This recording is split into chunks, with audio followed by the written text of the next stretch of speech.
Olá a todos, boa tarde.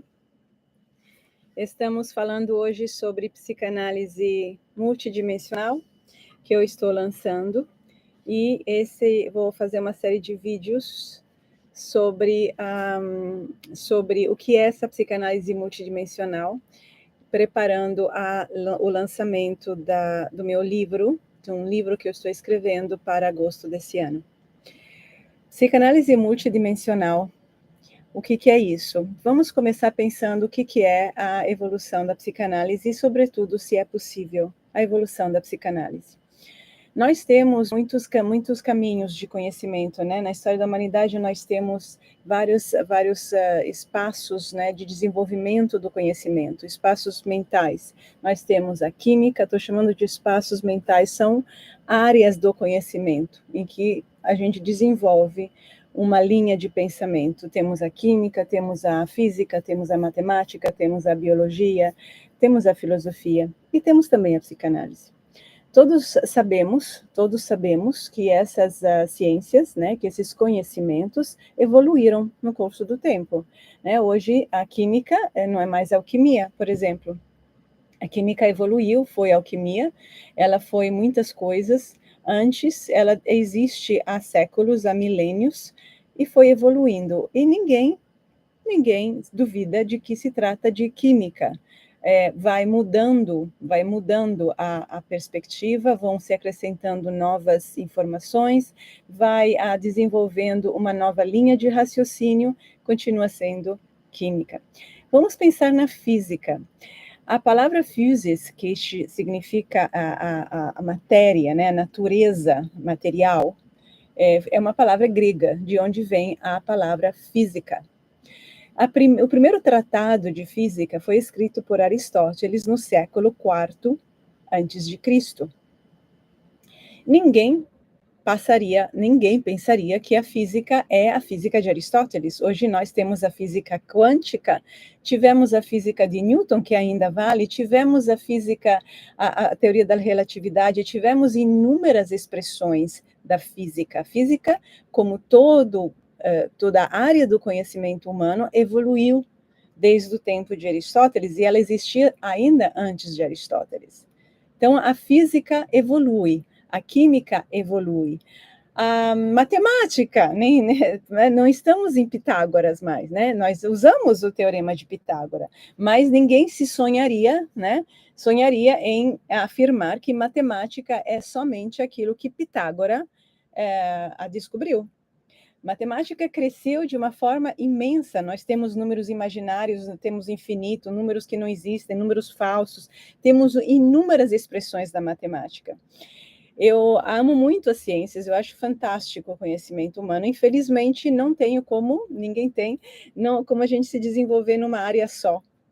Desculpa, em várias áreas. Podemos só viver numa área só e desenvolver, porque o processo evolutivo do conhecimento humano é tão intenso, é tão grande e profundo, que não tem como uma pessoa ser um excelente matemático e também um excelente filósofo, até dá para ser, né? Mas uma área de conhecimento bem desenvolvida já é suficiente para uma vida humana. Então, Adriana, aqui, eu acho que todos nós, e vocês também, não vão se sentir humilhados ou inferiorizados se não entendem as grandes descobertas da matemática no último século, né? Eu acho bacana, acho fantástico, mas eu não consigo entender porque eu não tenho tempo para me aprofundar. Eu acho que todo mundo é capaz, desde que se dedique o tempo suficiente e se aplique. Né? E assim a gente aprofunda o conhecimento e a gente entende. Eu não entendo um monte de coisa de físicas e de química. E a biologia, nem se fala da biologia. A biologia, imagina, a biologia é a ciência da vida. Ela começou lá atrás, ela tem uma história imensa, imensa. Isso continua sendo biologia. A gente não chama uma biologia com o nome de quem descobriu alguma coisa em biologia. A gente não chama a física com o nome de Galileu, e depois uma outra com o nome de Newton, e depois tem uma outra com o nome de Einstein. Não chamamos, é sempre física. É uma física, uma ciência só. Com a filosofia temos algo parecido. A filosofia é uma só. Ela começa lá atrás com os maravilhosos gregos, e ela segue o seu caminho. E ela vai aprofundando, ela vai olhando para a realidade, para a vida humana, para o sentido da vida, para os elementos, para a história humana, de vários pontos de vista, que se chamam todos filosofia. Se chamam todos filosofia. Já estiveram em contraposição, já teve e ainda continua tendo. Quem criou a grande síntese foi Hegel, né? 1770, 1830, 60 anos bem vividos, intensíssimos, que marcaram a virada da filosofia. Hegel é quem materializa o conceito de dialética, que significa, como um professor meu disse muito simplesmente, a dialética é aquela forma de pensamento que não cria contraposições definitivas. Não, a contraposição é um mecanismo para avançar. É o desequilíbrio de um passo que permite que outro passo aconteça. Na dialética, não existe a contraposição entre ou isso ou aquilo. Não se faz polêmica, que é patética. Na dialética, existe o e, e e, ou seja, a gente fez isso, a gente entendeu isso, e depois a gente entendeu aquilo, e depois a gente descobriu isso. Às vezes, as nossas descobertas parecem em contraposição umas com as outras, os nossos pensamentos parecem contraposições, e as nossas emoções. E aí entra a psicanálise. Com Montefoschi, principalmente, que sonhou, inclusive, que Hegel entregava para ela as... Oi, Vera, tudo bem? Desculpa. Que entregava para ela a caneta para escrever. Com Montefoschi, a contraposição é diluída, porque essa linha de raciocínio que Hegel conseguiu construir para a filosofia, que é o pensamento universal, né? O pensamento universal é o pensamento que nos compreende a todos, que não inclui necessariamente a vida de João, de José, de Maria, de Ângela. É o geral. Com a psicanálise, a gente entra no particular, ou seja, como que isso se aplica a João aqui e agora? Aqui e agora. Então, isso é psicanálise. Então, com Montefoschi, as discrepâncias, as contradições internas são diluídas, são superadas numa síntese dialética. Isso a gente experimenta na prática do atendimento analítico, é uma prática, não é um blá, blá, blá, não é uma teoria, mas é uma prática, porque psicanálise é prática. Psicanálise é pensamento que se torna carne, literalmente, e também carne que se torna pensamento, ou seja, tua realidade conflituosa, contraditória, esquisita, incompreensível, absurda, porque é isso que a gente pensa das coisas que a gente não conhece, né? Se torna pensamento claro. É só ter as lentes para enxergar. E as lentes são governadas pela dialética. Sem a dialética, não temos como entender. A gente vai ter que colocar as coisas em caixinhas e colocar uma em contraposição da outra. Isso é isso, isso é aquilo, e deixar fixo. A vida não é assim. Então, a evolução da psicanálise existe, como existiu e continua existindo, a evolução da física, da matemática, da química, da biologia e de todas as áreas do saber humano. Qual é o problema com a psicanálise? Que existe tanta polêmica que faz com que eu aqui, por exemplo, pouco me importo da polêmica, mas é um exemplo, não posso usar a palavra psicanálise a não ser que eu não fale de Freud. Só porque Freud criou a palavra, é propriedade dele, então deveriam, da mesma forma, associar a palavra física a Aristóteles. Física, então, não tem absolutamente nada a ver com Einstein. Física quântica, não, eles estão roubando o nome, porque o nome pertence a Aristóteles. Como Aristóteles viveu no 4º século antes de Cristo, ele não está aqui para brigar com a gente, passou muito tempo, e todo mundo, em sã consciência, sabe que, obviamente, tudo isso é física. Agora, a pergunta é, por que não acontece isso em psicanálise? Por quê? Por que existe a psicanálise que é freudiana, a psicanálise que é lacaniana, a psicanálise que não se pode falar, a psicologia analítica que é junguiana, a psicologia arquetípica que é de Hillman, e a psicanálise pós-junguiana de Montefoschi. Montefoschi, ela expressou isso verbalmente e abertamente. Psicanálise é o quê? A psicanálise é o quê? Eu vou pegar um documento aqui com as descrições, né, as definições. Vamos ver. Química. Ciência que estuda as propriedades, a composição, a identificação, a preparação e o modo de reação de substâncias naturais e artificiais dos reinos inorgânico e orgânico. Como que a gente vai fazer isso? O método, os resultados que nós obtemos, até onde a gente consegue chegar no conhecimento, buscando nesse estudo, não tanto faz no sentido que continua sendo química. Química é o estudo das propriedades, composição, identificação e preparação e ver as reações dos elementos. Aquilo que eu obtenho com isso continua sendo química, não existe um teto. Não existe uma coisa que eu alcanço através desse estudo e que eu possa dizer, isso não é química, isso é, sei lá, metafísica transcendental de bolinhas verdes. Não, esse é o estudo, eu estou focada nesse estudo, isso é química. Física. A física é a ciência que estuda os fenômenos naturais com o objetivo de estabelecer princípios capazes de medir as propriedades desses fenômenos. Medir as propriedades. Estamos aqui.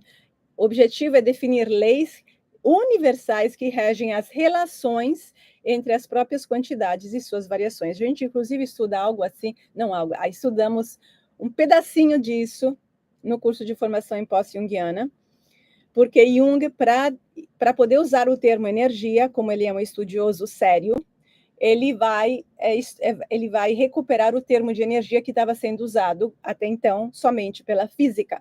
Então, a gente estuda na formação o conceito de energia dentro da física e de lá a gente extrapola para a psicanálise, ou seja, para a psicologia junguiana, no caso, foi Jung que fez isso. Então, a física estuda isso. Relações entre as próprias quantidades e suas variações. Agora, se é a relação entre a Lua e a gravitação, as marés, as cores, se é a relação entre as partículas quânticas, se entre elétrodos, não importa, não importa. Isso tudo é física. É física. E aí a gente pode acrescentar astrofísica e etc, etc. É física. Ninguém se atreve a dizer que física é somente aquilo que Aristóteles identificou com a palavra física no tratadozinho que ele escreveu 2.500 anos atrás, 2.500 anos atrás. Não? Certo? Concordam? Óbvio, óbvio. Na matemática, a matemática significa inclinado a aprender, que bonito, é a disciplina que estuda quantidades, números, espaço, estruturas e cálculos. Se é álgebra, se é aritméticazinha de quarta série, se é trigonometria, se é a matemática dos sistemas infinitos, é matemática. São níveis diferentes de matemática. Para chegar lá, a gente tem que começar com 2 mais 2 dá 4. E às vezes nem dá mais isso. É isso, a gente começa lá do grau 0, 0, 1, para chegar lá no infinito, matemática infinita. O que é a filosofia? A biologia. A biologia é a ciência que lida com os seres vivos. Suas partes, sua história e a maneira como interagem com o ambiente. Um grande biólogo falou da biologia como vasto oceano da biologia, Erwin Chargaff. A biologia é um vasto oceano. Temos muito para estudar em biologia e ninguém se sente inferior. Um biólogo não se sente inferior se ele está estudando os moluscos do oceano ou as baleias. Tudo isso é vida, organismos vivos em relação com o seu ambiente, Nós também temos uma parte, nós somos isso. Filosofia é uma atividade espiritual autônoma que interpreta e define as formas de pensar, conhecer e agir na esfera absoluta e exclusiva do devir histórico. Filosofia se coloca na história, porque muda e fala de seres humanos e fala da nossa vida humana, do mundo humano, não fala do mundo das coisas, do mundo dos números, ou do mundo dos seres vivos não humanos. A filosofia fala da nossa vida, mas não do ponto de vista biológico, como o nosso corpo funciona, mas do ponto de vista do espírito, nada a ver com religião, do ponto de vista do nosso processo evolutivo humano, como seres espirituais, ou seja, não seres só biológicos. E agora vamos para a psicanálise. Eu tirei todas essas definições da Wikipedia em italiano, tá? Que é o que eu consulto. Disciplina fundada por Sigmund Freud, cujo objeto é o estudo e o tratamento terapêutico de distúrbios psicológicos dentro da estrutura de uma teoria dinâmica da psique, cujo conceito central é o inconsciente. Mesmo na Wikipedia, aqui a psicanálise é só de Freud, porque Freud foi quem usou esse termo pela primeira vez. Agora, tem umas coisas importantes. A psicanálise, primeiro, ela tem um conceito central, é o inconsciente. É o inconsciente. O inconsciente é o desconhecido, o inconsciente é aquilo do qual não temos consciência. O inconsciente não é uma coisa, não é um lugar, não é uma entidade, não é uma divindade, não sei o que diabo é. O inconsciente é aquilo que nossa consciência não sabe. E a nossa consciência é diferente para cada pessoa. A minha consciência não sabe de X coisas, a consciência de, sei lá, de outras pessoas não sabem de outras coisas. Eu vou fazer exemplos. Então, a consciência é sempre individual. É sempre individual. Aí temos também a consciência coletiva, que é a soma, de certa forma, das consciências individuais rebaixada. A consciência coletiva é sempre mais limitada do que a consciência individual, né? Uma pessoa pode ser um gênio e morar num lugar cheio de gente que não sabe nada, que não entende nada, que tem uma visão curta da vida, né? Então, o indivíduo é sempre maior, em geral, do que o grupo. O grupo se nivela para baixo. Isso foi um estudo antropológico, Levi-Brühl, Jung cita isso o tempo todo. Então, a psicanálise, ela lida com o inconsciente. Sem inconsciente não existe psicanálise. A psicanálise é uma relação entre a consciência, tanto do analista como do paciente, do analisando, com o inconsciente. Agora, não é só uma conversa. A filosofia fica, entre aspas, na conversa. A filosofia quer entender, a filosofia não estava, até Marx, não estava interessada em mudar a vida de José e Maria. Assim, peraí, primeiro vamos entender a vida, o quadro geral do mundo, que diabo estamos fazendo nesse planeta, o que é a vida, o que é a nossa vida, o que significa sermos humanos. Isso é filosofia. A psicanálise não quer saber o que significa ser você, porque você está interessado nisso, e você só está interessado nisso porque está doendo alguma coisa em você. Porque senão você abraça a tua cultura coletiva e fica quentinho, gostosinho, assistindo a televisão lá com ela. Então a psicanálise é para quem está sofrendo, que são as únicas pessoas que interessam. Porque para viver nesse mundo e você não sofrer, quer dizer que você não pertence a um projeto transformador. A psicanálise, então, vem para entender o teu mal-estar dentro do teu contexto, mas não simplesmente em termos sociológicos, por exemplo, que também vale, né? Ou seja, você vive uma vida, um estilo de vida absurdo, é óbvio que você não está bem, é óbvio. Você dirige 2 horas para ir para o trabalho, volta mais 2 horas para casa, no meio do trânsito, no meio do barulho, no meio da confusão. Por que você deveria ser uma pessoa que está em paz e zen? É muito complicado. Então, a filosofia não é... A psicanálise não faz política, apesar que tem a ver com isso, porque isso é uma estrutura social. Não é Deus que fez o mundo assim. Isso é um mundo feito, construído e mantido por conta de conveniências, que são políticas e econômicas. Mas isso não é psicanálise. Entretanto, a psicanálise também não é olhar para o teu sofrimento e tentar encontrar um ponto zen em que você vai poder estar bem sem mudar uma palha em volta de você.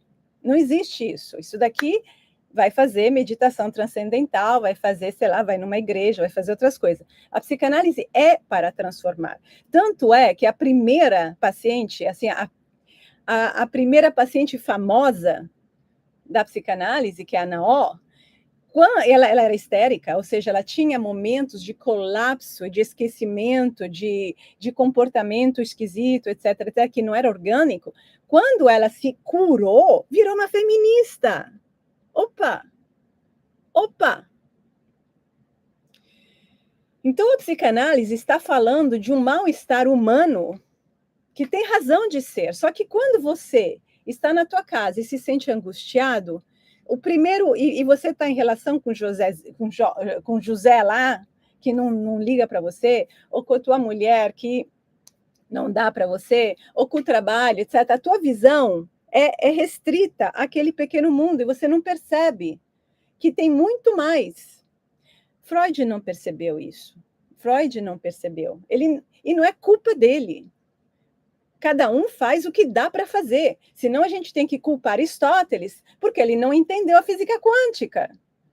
Isso é evolução, isso é um pensamento dialético. Eu estou usando uma abordagem dialética para a psicanálise. Senão a gente cria o quê? Igrejas. Hoje a psicanálise está separada em igrejas, com dogmas.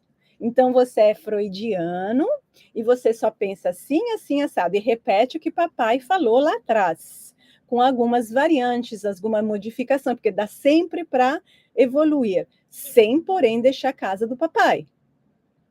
Ou então você é lacaniano, que é assim a expressão máxima da psicanálise dentro do sistema. Lacan é o sistema, ele é um francês e casa a psicanálise com o estruturalismo francês. Aí você é lacaniano e você faz as coisas à la Lacan. Há mudanças individuais e a possibilidade de evolução teórica, sem deixar a casa do papai. E aí temos os junguianos também, com a casinha deles. Agora, Jung é muito mais criativo, muito mais colorido, muito mais variado de qualquer um desses dois. Jung é cheio de possibilidade, podemos fazer leituras de carta com Jung, podemos fazer desenhos com Jung, podemos mexer na areia com Jung, podemos ir para os sonhos, podemos ir para os animais simbólicos, para os deuses, para as religiões, para tudo. Jung serve para tudo e por isso que ele é pouco valorizado aqui nos Estados Unidos. Jung porque como que você vai fazer com tudo isso? E aí Jung justamente disse, graças a Deus, eu sou Jung e não sou junguiano, porque o que fizeram os junguianos como bons discípulos? Eles repetem o que papai falou, com algumas variantes. Mas é muito complicado, essas pequenas mudanças não fazem um bom serviço para a psique. Porque o que acontece? E esse é o grande desafio da psicanálise. Diferentemente de estudar a física, uma partícula minúscula ou uma engenharia, uma casa, uma ponte, quando a gente lida com a psique, a gente está lidando com a gente. Então, quando eu sou um engenheiro e estou fazendo medições, assim, os meus interesses pessoais não estão vinculados. Eu posso estar muito alterado ou alterada emocionalmente e aí errar alguns cálculos. É o máximo que pode acontecer. Agora, quando eu sou uma psicanalista, eu estou estudando a psique, eu não estou estudando a psique de um extraterrestre, estou estudando a psique de um outro humano. E é inevitável, consciente ou não, que exista uma projeção. E não só uma projeção, existe uma realidade comum. Então, o que acontece? Freud virou Freud e descobriu um certo viés da psicanálise por conta também do contexto social dele. Não tira nenhum valor de Freud, nenhum valor. Todos nós estamos contextualizados e temos um sexo também, porque o nosso gênero influencia a nossa visão, a perspectiva. E a religião, Freud era um judeu, e já num contexto antissemita. Isso não tira, não diminui a psicanálise freudiana. O problema da psicanálise freudiana ou lacaniana é quando quer se erguer como a única forma de psicanálise que existe, excluindo, desqualificando os demais.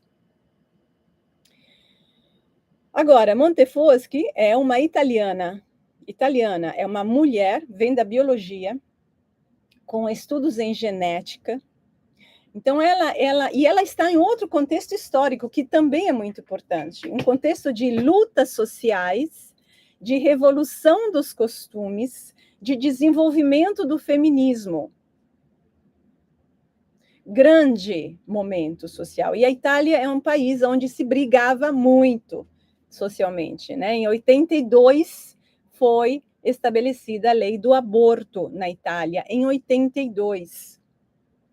Que aqui nos Estados Unidos estamos no tempo da pedra comparado a isso. Então, a Itália era um país de grandes movimentos sociais. E acontece dessa pessoa nascer nesse contexto, entrar para a psicanálise, porque ela percebe que biologia e genética não é exatamente o que ela precisava estudar. E aí ela começa seu percurso com o primeiro junguiano estrangeiro que veio para a Itália, que foi para a Itália, que vinha justamente trazendo Jung. Ele começou o pensamento de Jung na Itália, e ele vinha de Freud e de Jung. Olha que maravilha. Eu acho maravilhoso isso, porque eu não consigo trabalhar sem pensar também em Freud. Eu não consigo, né? É impossível. Como que eu vou trabalhar sem pensar nas conquistas de Freud? É ridículo. É ridículo. Não dá para fazer psicanálise dentro de uma escola e esquecer do resto. E Montefoschi é uma mulher. E ela está em outro momento, então ela está em diálogo. Ela é um ser humano novo comparado a Jung. Ela foi visitar Jung 1 ano, 2 antes dele morrer. E em Milão ela cofundou, junto com esse psicanalista, que é o Bernhard, uma austríaco, uma escola, a primeira associação junguiana, da qual ela depois saiu, anos depois. Por que ela saiu? E saiu também da Associação Internacional dos Junguianos. Por quê? Porque, como ela foi levando, ela escreveu, sei lá, não sei, talvez uns 30 livros, muito. Ela percebeu que se a gente continuar tendo como referência um mestre que é intransponível, não temos como levar adiante a psicanálise. E a vida humana para, porque a psicanálise é a reflexão sobre a vida ao vivo, agora, não a vida da Ana O, de uns séculos atrás. Maravilha, Ana O. É um século atrás. Hoje não estamos no mesmo lugar. Inclusive, graças a Freud, é uma outra coisa que a gente estuda na formação. É um dos capítulos que eu mais gosto, que é a evolução do tema do amor. É Freud que abriu as portas para essa bagunça nas relações amorosas e sexuais. Foi Freud, gente. Foi Freud. É graças a Freud que hoje todo mundo pode transar com qualquer um. Também graças às feministas, é verdade. Mas Freud conceitualmente quebrou. E agora, o que a gente faz? Resolvemos o problema? Não resolvemos. Isso é tema para outra live. Eu já falei, inclusive, sobre isso. A psicanálise, então, evolui porque nós, seres humanos, evoluímos. Cada um de vocês não tem como ficar repetindo as coisas que falava quando tinha 10 anos, 15 anos, 20 anos. A gente evolui. A psicanálise é essa reflexão sobre a vida. E é uma reflexão sobre a vida que acontece constantemente, porque nós constantemente evoluindo. Aí como que a gente faz? Porque, por outro lado, a psicanálise é uma ciência. Eu sempre a chamei ciência e arte. Não tem como ser ciência no sentido da matemática, obviamente. E não é menos, como se matemática fosse a ciência. Isso é outro preconceito conveniente. Bobagens, nada mais do que bobagens. Então, mas a psicanálise é uma arte também. Jung dizia que vale beníssimo para a psicanálise, porque essa era uma fala dos alquimistas, que o instrumento correto nas mãos erradas dá resultados errados ou ruins. Você pode ser um bom psicólogo ou psicanalista e conhecer muito bem tudo o que eles te ensinaram. Mas quem é você como pessoa? Porque quando você está na frente analisando de um paciente, é a tua pessoa que conta, não aquilo que você aprendeu o ano passado. E Jung, e continua a fala dos alquimistas, o instrumento errado nas mãos corretas, dá resultados corretos ou bons. Você. Então, o grande desafio da psicanálise é esse. É que é muito difícil ser Jung. É mais fácil ser junguiano. É muito difícil ser Freud, uma nova versão. É mais fácil ser freudiano. É muito fácil, é um emprego. E psicanálise não tem como ser emprego. Não tem como ser emprego. A psicanálise é uma relação aberta com o inconsciente. Agora, como que a gente faz isso sem pirar? Como que a gente faz isso sem devaneios? Como que a gente questiona dogmas, descobertas? Como que a gente avança no conhecimento da psicanálise sem ser arbitrários? Porque também isso não está bom. Não está bom. E aí entram as dificuldades mais uma vez, porque isso depende tudo de até onde você chegou no teu processo de autoconhecimento. E qual é o problema do processo do autoconhecimento? Porque dói, gente. Dói. As pessoas ainda hoje querem se conhecer para resolver e calar a boca interna. Não é um objetivo de conhecimento. É como dizer, eu sou biólogo, estou estudando o comportamento dos pernilongos, porque eu quero acabar com os pernilongos na minha casa, gente. Eu não quero ter pernilongo. Não. O biólogo não faz isso, e o psicanalista também não faz isso, mas é difícil, porque você tem que aguentar o tranco, e isso é um treino também. Isso a gente aprende em psicanálise pós-junguiana, ou seja, Montefoschi. A gente aprende isso. A Montefoschi abre os portais para a evolução da psicanálise, sem limites, porque o processo do conhecimento humano é infinito por definição. Se eu posso avançar infinitamente na matemática, por que eu não posso avançar infinitamente na psicanálise? Então, eu estou falando isso porque aconteceu comigo.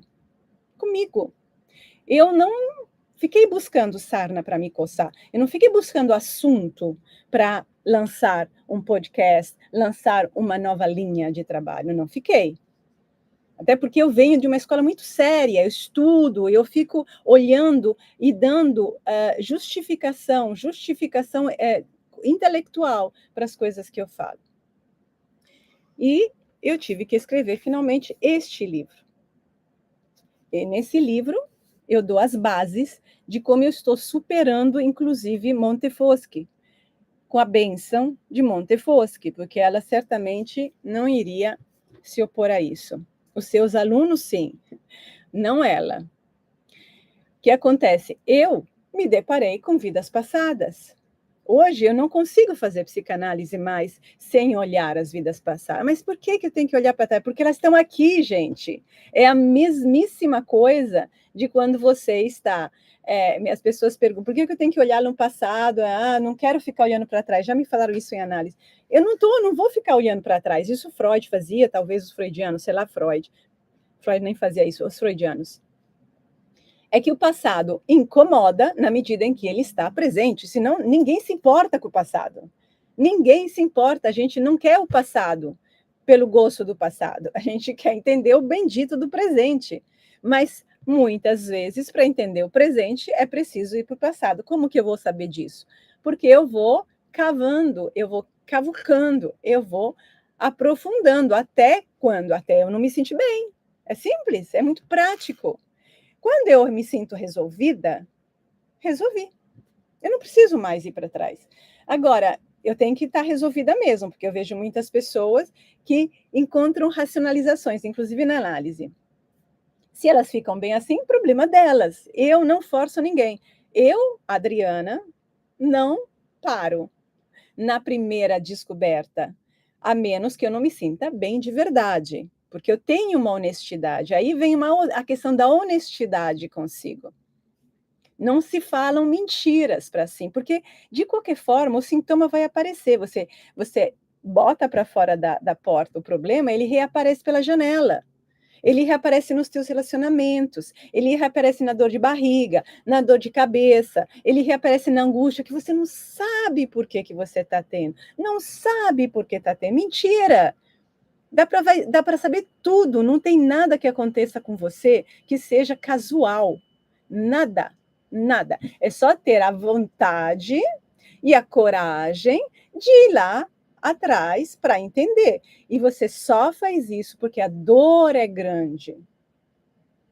E você quer a verdade e quer a liberdade de ser. Essa é a razão, esse é o motor. Então, eu me deparei com as vidas passadas, procurei, não procurei.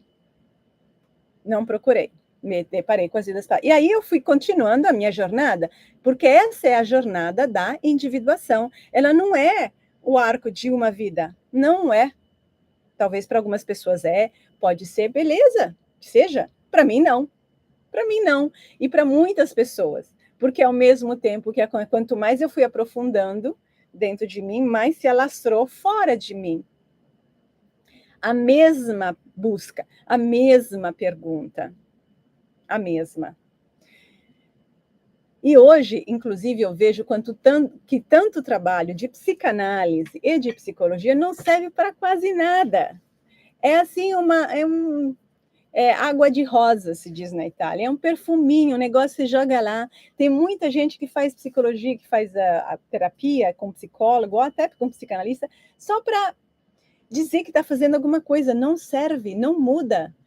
Vira um cabide de emprego para você ter um acolhimento. Não muda. E o psicanalista ou psicólogo não tem como te levar muito longe se ele não fez o trabalho.